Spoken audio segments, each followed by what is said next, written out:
welcome back to the final part of the Pokemon Let's Go Eevee playthrough for the Nintendo Switch. In this episode, we take on the Elite Four. Our first opponent is Kanna, otherwise known as Lorelei. And in this fight, we are going to be fighting the vicious Ice-type Master, the one who saved us from Team Rocket earlier in the game, even though realistically, we didn't need any saving. I do like that they get special screens for their introductions. I genuinely think that's a cool idea. And I wish that Scarlet and Violet used that. I know that I mostly harp on that game because, well, the game deserves it, honestly. The fact that there are still people defending that game saying it's good is surprising to me. Okay? And people say the story's hype. Not really. It's really not. Still, again, everyone's entitled to their opinion, so I'm not going to go after any individual person, but just the idea behind it I will have no issue tackling.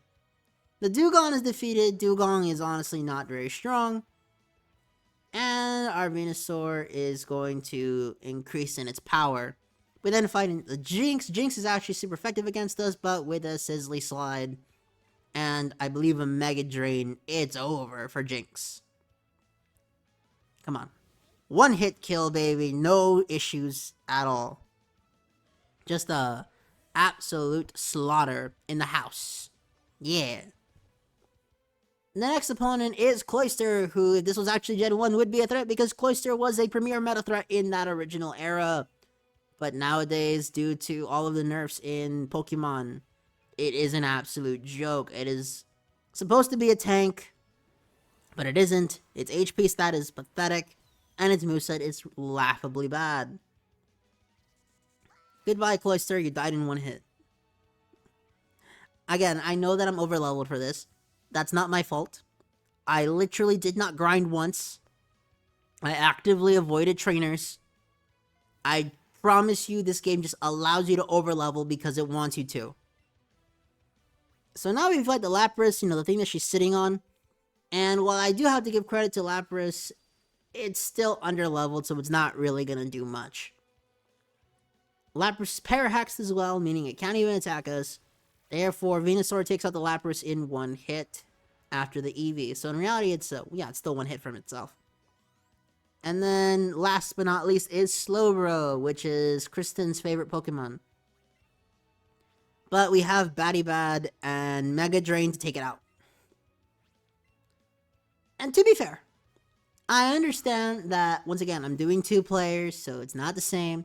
But even if I was doing single player, for the sake of argument, it really, really would not have mattered. Okay? These fights are not hard. They're very easy. And they go down even easier. And the next opponent will be Bruno Shiba. Bruno himself is the fighting master, despite the fact that he has 2 rock types in his team, when those 2 Onyxes could easily become a Primeape and a Poliwrath. I don't know why they didn't go that route, but they didn't. This is Bruno, the Elite Four. He fights with fighting-type Pokemon. I do enjoy the fact that they kept their original poses.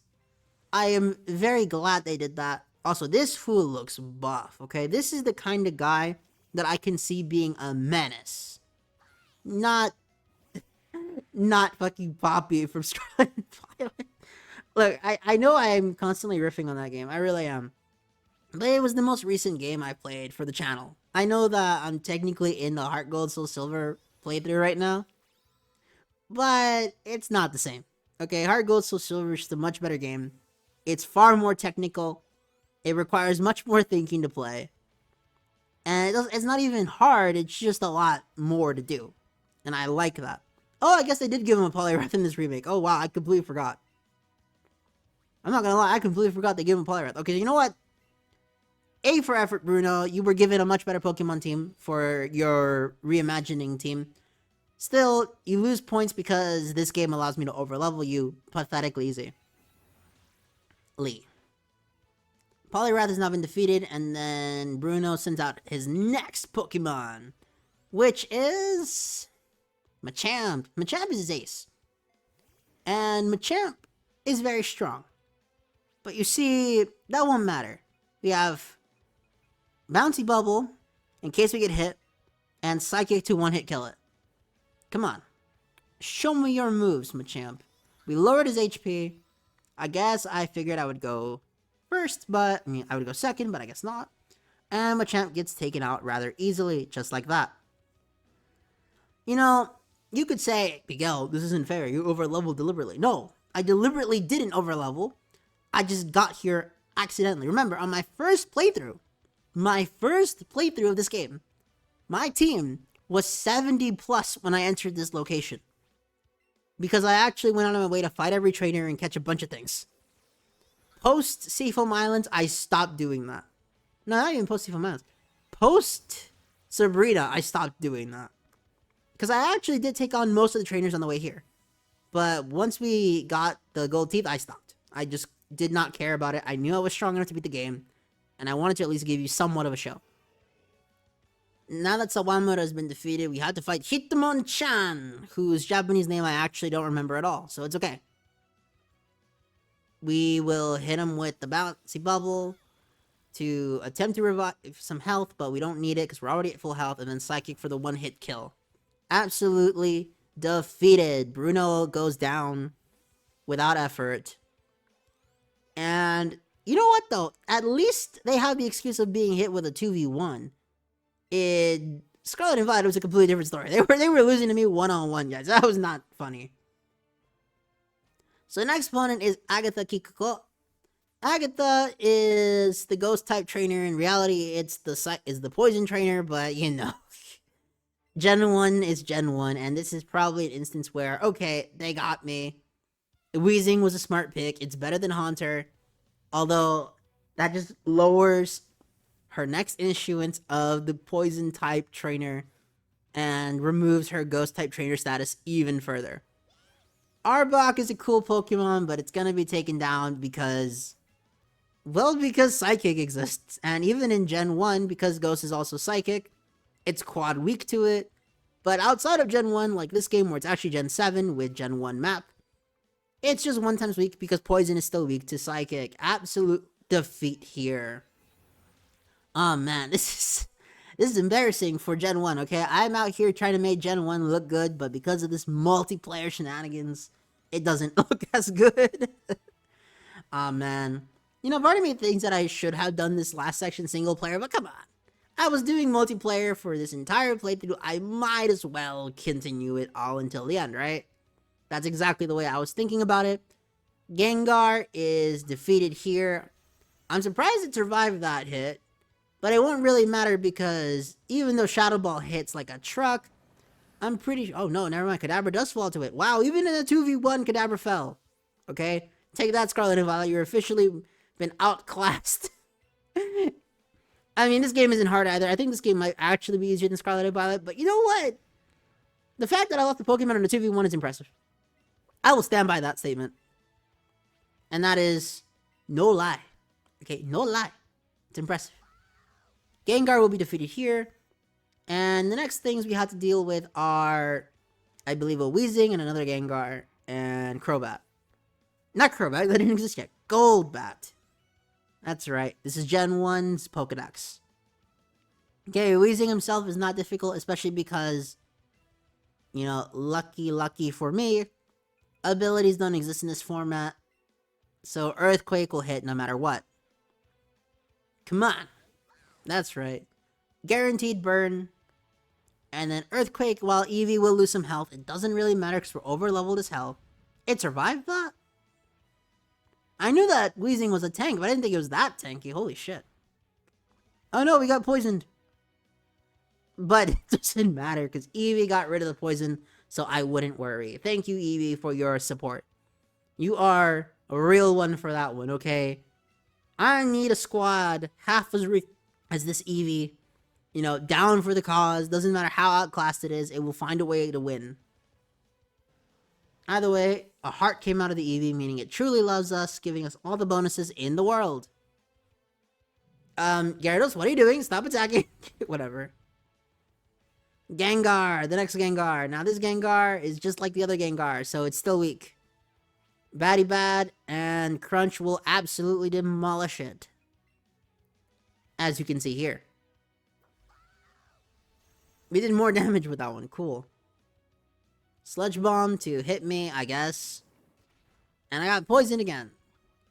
Will we go 2 for 2? Will you heal yourself, Eevee? Come on. Show me that you love my trainer character. No? Ah, okay. It actually got poisoned for real then. Okay. No problem. You know, I forgot we even had to reflect on, but that's just the side effect of Batty Bat. So here, we're just gonna hit it with a Buzzy Buzz, and then we're probably just gonna waterfall it for a stab. Oh, Outrage. Okay.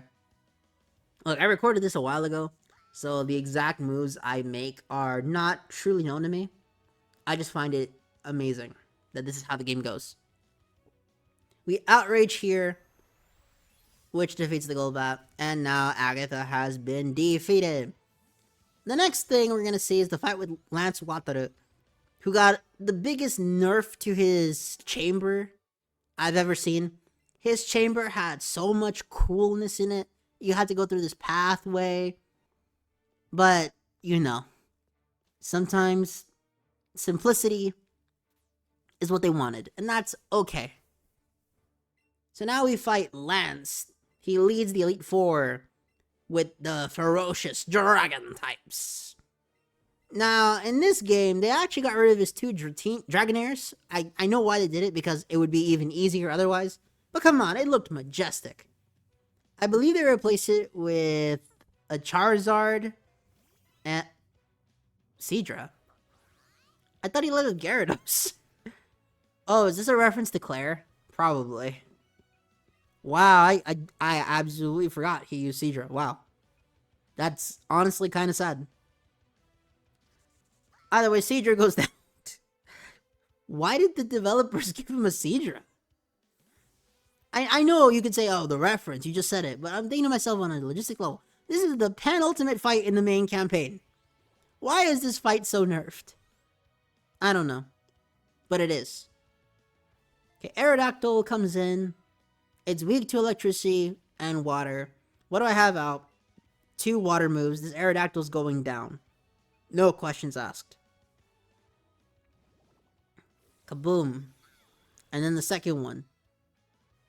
Go, Gyarados. Oh, wow, they both moved in time with my shout. Hell yeah. I took 0 damage again. Yay. Man, you know, this is partially why I don't think this is the best way to experience these games.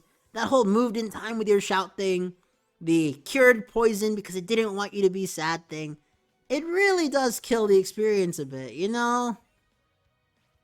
Maybe it's just me, but I don't like it. Maybe little kids like it because it makes them think that their Pokemon actually care about them.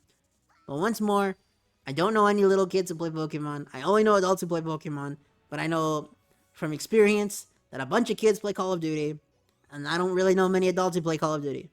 There are some, don't get me wrong. There's actually quite a lot of them. But every time I hear about Call of Duty, for whatever reason, it's usually that some kid's playing it. That and Fortnite. And Roblox. Roblox is apparently the center for the children gamers. I don't know why. I never played Roblox though. I've always been mildly curious at it. But I never had the desire to play it. It doesn't really look interesting to me. There probably is a lot of reasons people play it. There's probably entire, like, dedicated Roblox YouTubers. But I'm just not that guy. I'm probably not going to play Roblox. Mostly because I don't care. Charizard has been defeated, and now we have to fight the mighty Dragonite. This thing was an absolute menace in Gen 1 because Hyper Beam was busted as hell, where if you knocked out the opposing Pokemon, you could attack again without recharging. And in Gen 1 Part 2, meaning Pokemon Yellow, this thing's moveset was an absolute menace of Thunder, Fire Blast, Hydro Pump, and Hyper Beam. Meaning that it always attempted to hit for weakness, and when it couldn't, it just hit for massive damage. Either way, because, once again, we are high enough level, Lance's Dragonite, who is supposed to be level 60, I believe, 62 in the original, goes out like a punker, without issue. And he still can't believe his dragons lost to me, but guess what? They did. I do like this little fake out where they said the champion is Professor Oak. I like that. That would have been really cool reference if we actually could fight Professor Oak, because in the original Gen 1, there was supposed to be a fight with Oak, but it was just never given an activation trigger. So we never got to do it without a glitching or a game share code. But now, we had to fight a rival who has a theme that I'm probably not even going to play out because it does not deserve to be here. The rival's theme is not that good for this rival. It's my favorite rival theme, but this rival does not deserve it. That's the way I think about it. I like the fight, though. The fight's pretty sick. It's just, why is it this guy? Wouldn't it have been cool if they said, oh, the rival made it here, but we saw him lose to Blue, so we had to fight Blue, who was the old champion. Ah, man, I'm just thinking about, man, this game could have been so good, so much better. It's already good, but it should have been better. Oh, well. And this twist doesn't work as well, too, because, I mean, it's the same twist as the first game. I get it's a reimagining of the first game, but it's the same twist. Come on. Maybe it's just me. Here's Pidgeot. Honestly, it's okay. He's so low level. This thing is supposed to be level 59. So in the game where they make it easier than ever to level up, they decide to make the enemies weaker than all times prior. Unbelievable. You know, I gotta know how the developers of this game played through this. Because surely in testing they would have realized this game was way too easy, right? Again, I know about the history that this game was supposed to be the game that introduces the Pokemon Go mechanics, the Pokemon Go audience, to the main series, and this is supposed to be what gets them into Pokemon. That didn't work. As far as I know, the people who bought this game were already the people who were diehard Pokemon fans and fans of Gen 1. Other than that, I don't know anyone who got into the series with this game. If anyone did get into the series with this game, please comment and tell me why. I want to know. But that, again, that's just me. So Raichu shows up. Obviously, he's going to target my Gyarados, so I'm switching into Nidoqueen so it doesn't die. And of course, Sizzly Slide for the guaranteed burn absolutely shatters this Raichu's potential. It's practically dead. Thunder on the Nidoqueen. And then, well, obviously a Sizzly Slide will kill it, but I think I go for a Bouncy Bounce. I don't remember why. And then Brick Break in case he attempts to do some light screen or reflection shenanigans. It's one of those things where, see, this is what I mean. When you play Pokemon as much as I do, you tend to be able to notice all of this in real time. I know that I made a mistake with the Kadabra, but then I remembered, right, it's not Alakazam. Because Alakazam probably could have survived that hit. Kadabra, no. Kadabra was gonna die. Here's Vileplume. It's not as good as Execute and Executor, but it's still a grass type, so I guess it fits. I mean, Psychic and Seed Bomb are just such good moves that I don't know why they decided to give him this nerfed Pokemon. Okay, I know why. It's because in the post game you can fight Green and Blue. And because you can fight Green and Blue, they don't want to give this guy the exact same team. I get it. But come on, most casuals are going to get to this point, beat the game, see the credits, and then move on to the next game. Come on. We all know how casuals act. They just want to play a game for a few months and then move on. You know, I think that there is a difference, though. There are people who I'm going to call no-lifers. For example, during the first week of Pal World, I get over 60 hours in because I no-lifed that game. I was so hyped for that game. I have been waiting for that game for a while. I have been watching those trailers. I played the hell out of it day one, and then I kept playing it on my own, and then I recorded a bunch of it, and I somehow managed to cut 60 hours of recording into 5 episodes that don't even amount to 3 hours. But you know how that goes. Eevee's here. It's gonna bouncy bubble this Marowak. I'm pretty sure that it one-hit kills, but if it doesn't, we're gonna Mega Evolve because I might as well show out the mechanic. Mega Drain will defeat the Marowak, absolutely breaking it. I'm going to break you. Marowak survives the bouncy bubble despite being at a level deficit of literally 12. And Mega Drain will take him out anyway, so it doesn't matter. Hell yeah. And last but not least is the Rapidash, which honestly does not deserve to be here. Why is Rapidash here? This team does not need a Rapidash. This team needs better Pokemon. 100%. Rapidash should not be the final Pokemon in the story. This is not fitting of final battles. Okay? Gen 1, it was the starter that was level 65. Gen 2, the final Pokemon of that story, is level 50 Dragonite. And if you think Res the ending, then a level 82 Snorlax. Gen 3 is the Metagross. And if you're playing Emerald, then honestly, I guess Walrein? No, wow, that's horribly wrong. Fuck. My bad. Milotic? I believe it's Milotic. And then Gen 4, it's that Garachomp. See what I'm talking about? I'm talking about, like, final monster of the run tends to be crazy. Absolutely busted monster. But Rapidash, no. It is not a busted monster. At all. Gen 5, Part 1, that Hydreigon. That blatantly unfair Hydreigon that is cheated, by the way, because I think it requires level 64 to evolve, but Getsus has it at 54. Not fair. It might be 66, actually. I don't remember the exact level to evolve it, but I know it's not 54. Also, I believe this might be the last time in the series where enemy trainers use items in battle. I'm gonna check when we eventually get to Sword and Shield, but I'm pretty sure this is true. 100% sure this is true. That's besides the point. Rapidash has done its thing, and now we have defeated the rival. So what's left? Well, we have the encounter with Mewtwo, the fight against Blue, and the fight against Green. Or, if you prefer the English name, the fight against the Mewtwo, then the fight against Green, and then the fight against Blue. Yes, for those of you who don't know, which I guess are 2 of you at this point, the rival's name was Green in Japan, but Blue in pretty much any English-speaking country, I believe. And then, once more, in the manga, his name is Green in Japan, but Blue in the manga. And the female trainer was Green in the worldwide releases, Blue in Japan. So whenever I have a guest commentator, from now on, I'm just going to refer to it as the male and female rival. That way we don't confuse each other, because I'll say Green for the male rival, but then my friends will say Blue, and then we'll be thinking that they're talking about someone else.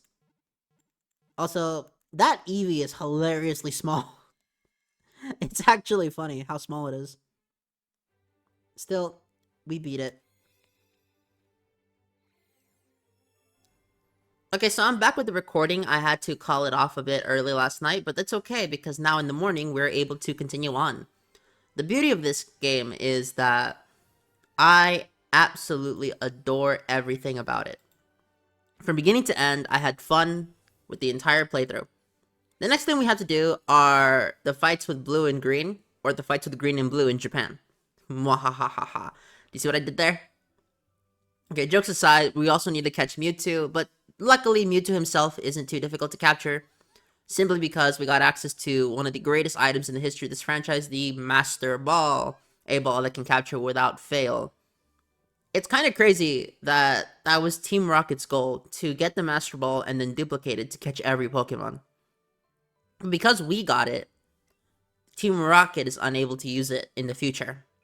Here's Mewtwo. I cut ahead through the dungeon because you're going to see the dungeon after this when we do the fight against Green or Blue in Japan. The problem with this dungeon that I have is that they absolutely nerfed it. This dungeon got done so dirty because they got rid of the top floor maze, meaning that all semblance of difficulty that this dungeon had is absolutely gone. And with repels, you can avoid the entire area. Especially considering that my Eevee is high enough level that nothing will spawn on me. It just loses its flair. I'm not saying it's bad, I'm just saying that it could have been so much better. Overall, though, I think at this moment I'm going to be giving my final thoughts on the series, considering that we're basically done with it. There's not much left to do. And I figured that if I'm going to be talking about this for the final part, it's quite simple. This is easily the best of the traditional Pokemon games on the Switch. I still think that Legends Arceus is a better game, but for traditional Switch games for Pokemon, that being LGPE, Sword and Shield, BDSP, and SV, this one easily is my number 1, and for all the myriad of reasons that I was stating throughout the playthrough. This fight with Mewtwo, at least we actually are forced to fight him because we can't just throw the Master Ball right away. So there is something there. But I do wish that we got to fight wild encounters the entire game. I'm not too big of a fan of this, but other than this one capture issue, I really like this game. It is phenomenal. Throw it. And we get a complete animation because it's a guaranteed capture, and after all, could you imagine how bad it would be if you could actually miss with the Master Ball? That would be kind of stupid. At least I think so. Doo-doo. Doo-doo. We have now caught the world's most powerful Pokemon, and we succeeded. Mwahahaha. And with that, Kadabra has now left the team. It's no longer worth having around, simply because we have something better. That is one thing that I noticed, is that I do not get attached to my team whatsoever, but at least in this team, you could argue that I kept my starter. I kept 2 starters on this team, that's crazy. I kept Venusaur and Eevee. I was originally going to do Let's Go Pikachu, but the thing is that Eevee has better moves, so I just opted to go for that one instead. That's really all it is. Eevee gets better moves than the Pikachu does, so I played Let's Go Eevee. I do have both games. And if you notice, at this moment, I've legitimately stopped caring about trainer battles, except for the 2 that I want to show off here. Now that we're in Cerulean Cave, well, I don't know why I take some time to just show the idle animation. But after this, we're going to go through the entire cave, and from here, we're going to repel our way to victory. Yeah, exactly. You guys didn't see it, but I went into my bag there to go use a repel to get rid of the pocket monsters that appear here. We go up, and then here's the fastest path that I discovered. You go to this staircase here, then you just make a hard left, a top left, and you're at the location. If you take the first staircase, you could just go directly left, and you'd also make it here. See, that's what I'm talking about.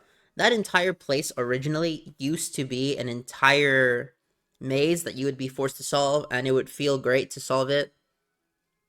But, you know, I guess it's because in a 3-dimensional movement, I don't know, maybe somebody encountered some bugs, so they figured it'd be better to remove it. Or they didn't want to frustrate the player, because once again, this game was made for the most casual of casuals. And it shows. So, it's one of those two. I don't believe that they deliberately made this game easier because they thought it'd be better. I genuinely think this was a mandate by whoever decided to make this game to say, make this game as accessible for Pokemon Go players. Because the thing is, mobile game players and console players are 2 different beasts, and handheld players are also a different beast altogether. Now, some people do all 3, some people do 2, and a large majority, I think, are single. They're either console player, mobile player, or handheld player. I am separating handheld from mobile because they are different markets.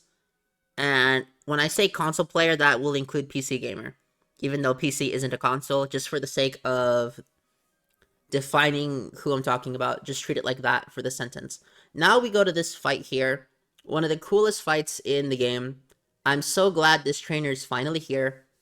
They still did us a disservice by not having Amarillo del Bosque Verde be a terrible trainer in the Viridian Forest. That would have been awesome, but they didn't do that. If they did that, this would have been... I would have forgiven everything that this game did wrong if we got the 4th trainer from the manga, but oh well. And this fight here is partially to show off just how deliberately overpowered Mewtwo is in this game. Mewtwo absolutely shatters any semblance of balance that this game might have had, and it really does show that it does not matter how strong the opponent is. Once you have a Mewtwo and your opponent doesn't, they stand no chance, regardless of level difference. Also, Batty Bat is still one of the funniest attack names I've ever seen, without question. I mean, now that we've gotten rid of Kadabra from the team, and this is the final team, I do gotta say that I'm actually quite glad that this is the team I ended with. Historically, when I played through Gen 1, my teams vary very heavily based on which version I'm playing. So I guess this version of the game, because there's actually something to do after the Mewtwo catch, I can actually use it. Whereas most of the time when playing Gen 1, after I catch the Mewtwo, that's typically where it ends. I am not showing the red fight, mostly because I can't be bothered to grind 6 Pokemon to the required level for the 1v1. If I could, then I would, but honestly, I don't think it's worth it. I genuinely think that the red fight, while cool, is not really needed to enjoy the postgame. These 2 fights alone are enough. I'm not doing the master trainers because I really don't want to, and because I want to move on to other games. To put it this way, after this episode comes out, there's really only going to be 3 things going on at once. It's going to be Soul Silver. After Soul Silver, it's going to be Legacy of the Duelist, and then the other game in the lineup will be Code Vein. And then occasionally, when I want to continue, or whenever I have a long break period, we'll do Rebirth 3. Rebirth 3 is an RPG, so... and it's a really long RPG, meaning that I can only truly LP it during a time of absence. Whenever I'm in school or have a lot to do at work, I just can't do it. It's not feasible. If it was feasible, that would be different. I know that I'm playing through other RPGs like Pokemon, but the thing is, Pokemon RPGs are really short in the grand scheme of things. The only one that I really think is of decent length is probably Heart Gold, Soul Silver, and then if you count post-game, Black and White 2. I know that the Kanto section is post-game, but it's so ingrained into the game that I kind of treat it as main game. I know that's kind of cheating, but that is just the way I see it. We fight the Kangaskhan here, absolutely demolish it, and as time progresses, we realize just how overpowered Mewtwo truly is. It is a scary Pokemon to encounter. Not even Gengar will pose a threat to us, especially with the power of Batty Bad and Psychic. Mwahahaha. Gengar actually survives the Batty Bad, which I'm quite surprised with. But oh well. Psychic will take him out. Very easily, I might add. Very easily. The next opponent we have to deal with, I believe, is a Victory Bell, and then after Victory Bell, it's going to be the Blastoise. I am glad that they gave them their manga starters. I really am. I just wish that these fights were more accurate to the manga team as a whole. For example, why is Victory Bell here? Why is this not a Ditto? And why is Ninetales here? That should be a Wigglytuff. But once again, that goes back to me being a nerd and not somebody who thinks about the average consumer who has never read a Pokemon manga in their life. Especially considering that manga is over 20 years old now, it would not be reasonable to assume everybody has read it. And it really does go to show just how much time I've spent on this franchise whenever I constantly reference things from 20 years ago and act like they're new, even though they're not new at all. It's because a lot of this stuff is still fresh in my head. If it wasn't still fresh in my head, then it wouldn't be brought up this frequently. Still, this is the final Pokemon on Blue's team. Blue is going to go down like a punker to Zappy Zap, and there goes the Blastoise. The next opponent will be Rival Green. Green is my favorite rival in the series. He is very strong. He deserves the champion team, not whatever the garbage rival of this game is, but overall, it's fine. Also, it turns out that Blue here predicted Pal World before anyone else did.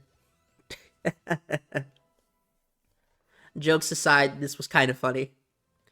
Why don't you become one of my Pokemon? You know, I wonder how many people would actually choose to become Blue's Pokemon here. I think there is a sizable chunk of the Pokemon fanbase who would willingly become a girl's pet if it meant being with her forever. And that bothers the hell out of me that I have that image in my mind. And I can picture exactly who would say that too. Ugh. Oh well. The next thing we do is pick up these Pokeballs and then go to the 8th gym and realize that the true 8th gym leader is there, and it's not Sakagi this time. Or the greatest trainer, Giovanni. Nope. We actually have to fight someone who's competent, and he's using his actual team, as opposed to whatever nonsense he was doing at Silphco. The fact of the matter is, we go to Silphco, and we don't fight an entire rival team, or at least a team of 5. Still, it's actually a really fun fight. This fight itself, while it does make him look like a super villain, it's still really cool. Just the the fight itself. It's a shame that they're using the gym leader theme instead of the very, very awesome champion theme. But what can I say? Most people won't realize that unless they played Sun and Moon, I guess. But I don't know how many people actually played Sun and Moon and then bought this outside of the hardcore fans. Because the truth is that the Pokemon games are not what the majority of people associate Pokemon with. The majority of people get the merchandise, and that's the big seller. Also, this little area here is kind of funny. We were supposedly in a throne room, but now we're in the center of the gym. What happened? Oh well. I get that it's supposed to be a different area so that we can have this arena. But there's just something about it, you know? There's something about the way this fight is set up that I really like. And what's more, Mewtwo showing itself for what it is, an overpowered monster that breaks the balance of Gen 1. And it really does show that Gen 1's balancing was truly designed for single player. Generation 2 onward, they actually put multiplayer in mind, but Gen 1 was just this amazing case of, hey, this is a single player game, but you can do multiplayer if you want to, and it still works for a multiplayer game. Whereas other games saying, yeah, this is a single player game, but we also focused on multiplayer. So whichever one you like more, I think Gen 1 is better for the campaign, but if you're looking at multiplayer, this is not the generation for you. Even though I think that Gen 1's metagame is actually really fun, I know a lot of people don't, and that's why I don't really push my belief of this one section. If anyone comes with an argument as to why any other generation of metagame is better than, except for Gold, Silver, Crystal, because I think that one is the stall meta and it's ass, but I know other people like it, so I'm not going to be too harsh on it. But other than my one thought with that one, I'm pretty sure you can convince me that any of the metagames are better than this one. Still, with Aerodactyl here, even though I'm pretty sure that was Red's Pokemon in the manga, oh well. I know that Aerodactyl was injured beyond belief in the fact with the Deoxys, but come on. I don't understand why Aerodactyl's with green here. I get it, they're just changing the team around, it's not the exact team, although I wish it was. I wish it was. Executor is a cool monster, and I love this thing to death. But, sadly, we are horribly overpowered that there is nothing this champion can do. If I actually did grind to fight Red, it wouldn't be close, and as such it wouldn't be the most fun thing to watch in the world. Maybe that's my thought process. I also just really don't want to grind that hard on it. It's just something that I notice that can happen, not necessarily will happen. Executor uses the light screen. Light screen absolutely works, except for the fact that my move is physical. Oh well. Get burned, idiot. Why did I use a dark move that's special after he used light screen? I don't know. I think I just wasn't truly paying attention because I know for a fact that my team is just too ridiculous. And these two monsters in the front cannot lose. Outside of being blatantly underleveled for a fight, I don't think that anyone in this campaign could beat us. And that is, I guess, a poison of this game, that once you get to a certain moment, you are undefeatable. I get that it's great for the young person's psyche, that they feel strong. But when you're an older player, you notice it a lot more. But maybe that's just me. I'm showing off the keystone here for Mewtwo Y. If I did do the red fight, I would have shown off Mewtwo X, but oh well, I didn't. It is cool to actually see this. If you're playing Pokemon Let's Go Pikachu, I believe he uses Charizard X instead. Which is cool, I guess. It's quite cool. Charizard gets absolutely shredded here by my two monsters, and there goes the true champion of this game. I know Red's here, but I'm not fighting him. And that's pretty much the end of this series. I really hope you guys enjoyed it. My final thoughts were given throughout this game, throughout this episode. And overall, my Eevee is now level 70, meaning he's tied with the all-powerful Mewtwo. But that was a non sequitur. The point is, we're done. We have finally beaten this game. I think this game is worth every penny, and that if you're a Pokemon fan, you should buy it. If you're a casual, you should get it. But if you're a hardcore, you probably already have it. If you don't care about Pokemon and you never liked the series, this game is not going to get you into it. This game doesn't do anything radically new to get non-Pokemon fans into it. This is quite literally Pokemon stripped down to its most basic form just to get more people into it. But again, if you're not already into it, this is not going to change your mind. At least not what I think it will. Not the way I think it will. I sped up the credits because, honestly, I realized that we've been talking over the credits historically, and that just takes forever. So by speeding it up, we still show all the names, but we're not wasting everyone's time here. I am glad that you guys all decided to watch this series. To those of you who made it to the end, thank you very much. What's your favorite Pokemon in Gen 1? Have a nice day.